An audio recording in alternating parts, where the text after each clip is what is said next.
नमस्कार ma'am, myself Aman Pachauri. आज आपके लिए लेके आया हूँ बीएससी फिजिक्स का सेकंड पेपर का एक इम्पोर्टेंट टॉपिक जो इंजीनियरिंग के पेपर में भी आता रहता है, relation between various elastic moduli. Relation between various elastic moduli. सबसे पहले उन छात्रों के लिए जिनके पेपर चल रहे हैं और जो चिंतित हैं, उनके लिए मैं आपसे ये कहूँगा कि आप ये मत देखिए पेपर में क्या आ रहा है, आप ये देखिए कि पेपर में जो आ रहा है वो तो आएगा, लेकिन आपको कितना आता है उस सब्जेक्ट के बारे में। तो आज बिना बातें करे, बिना समय गवाए, मैं भी थोड़ा जल्दी में हूँ, सोचा मैंने ये लेक्चर आपको दे दूँ।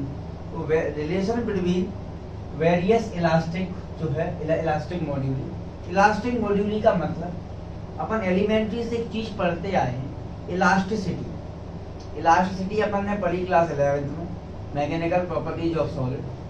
फिर कॉलेज में भी आए तो इलास्टिसिटी में कुछ वेरिएबल्स होते हैं, जैसे यंग मॉडुलस हो गया, है ना, बल्क मॉडुलस हो गया, मॉडुलस ऑफ रिगिडिटी हो गया, और पोर्शंस रेशो हो गया। इसकी आपको बेसिक नॉलेज होनी चाहिए, और नहीं है तो मैं यहाँ फॉर्मूला लिख दूंगा।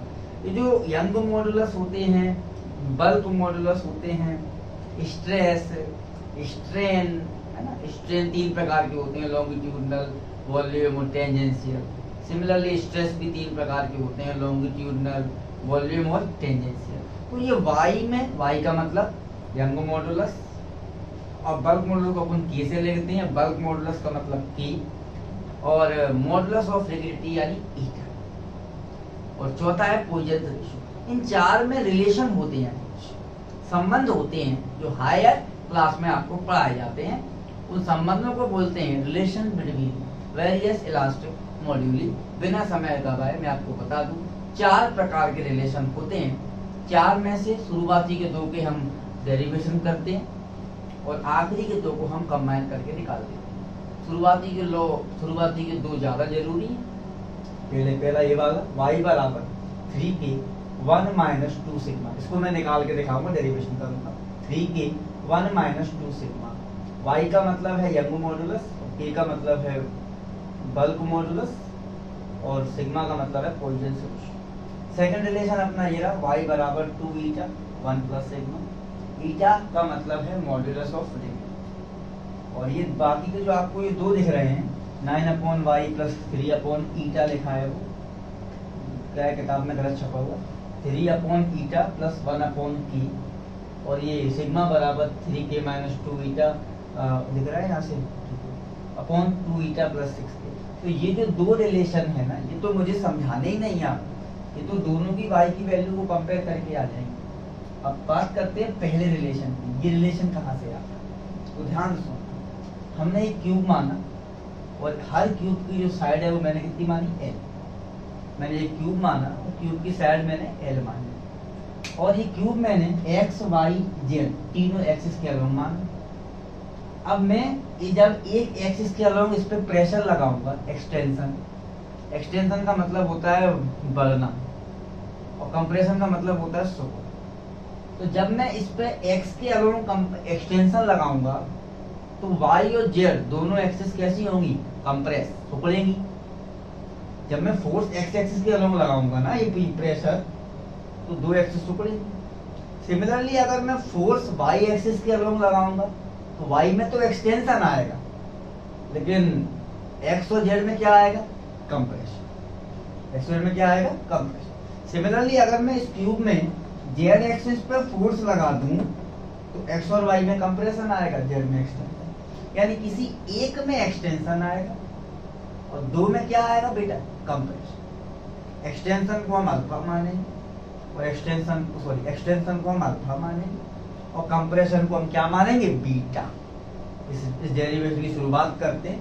तो सबसे पहले आपको जब इस डेरिवेशन करना हो, तो आप ये फिगर बना के, पेपर में क्या लिख के आना है, कंटेंट में बताऊंगा, फिगर बना के लिख देना, consider a cube each of side l, और ये क्यूब जो है वो x y z में माना गया है, लैंग्वेज लिख सकते हो आप। और इनका जो एक्सटेंशन है वो ex, ey और ez है। x का मतलब x में एक्सटेंशन है, y का मतलब y में एक्सटेंशन है, और z का मतलब z में एक्सटेंशन है। तो ऐसे डेरिवेशन की शुरुआत करते हैं। शुरुआत दीजिए, हमको y की वैल्यू चाहिए, किसकी वैल्यू चाहिए, y की। तो y से ही शुरुआत करेंगे, यंग मॉडुलस का फॉर्मूला लगाएं।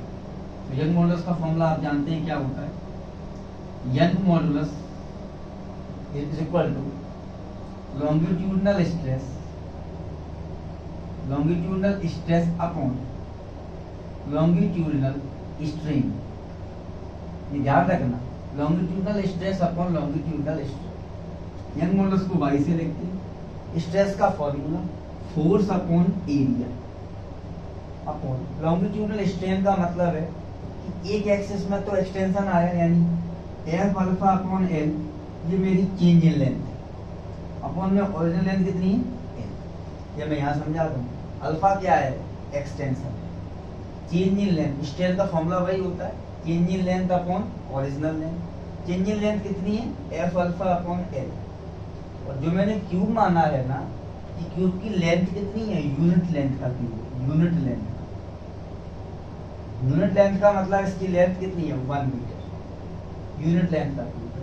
एरिया भी कितना होगा, 1। तो यहाँ मैं क्या रख दूंगा, यहाँ मैं अगर 1 रख दूँ, एक ही बात है, आप यार इसको कभी काट सकते हो, 1 रख दूंगा, वाई बराबर कितना आएगा, एफ अपॉन 1। क्यों हुआ, क्योंकि मैंने क्या माना, unit cube. F upon F से एफ तो कट ही जाएगा, सॉरी एफ से एफ कट जाएगा, और यहाँ सब जगह 1 आ जाएगा, तो 1 अपॉन अल्फा आ जाएगा, 1 अपॉन अल्फा एक्सटेंशन।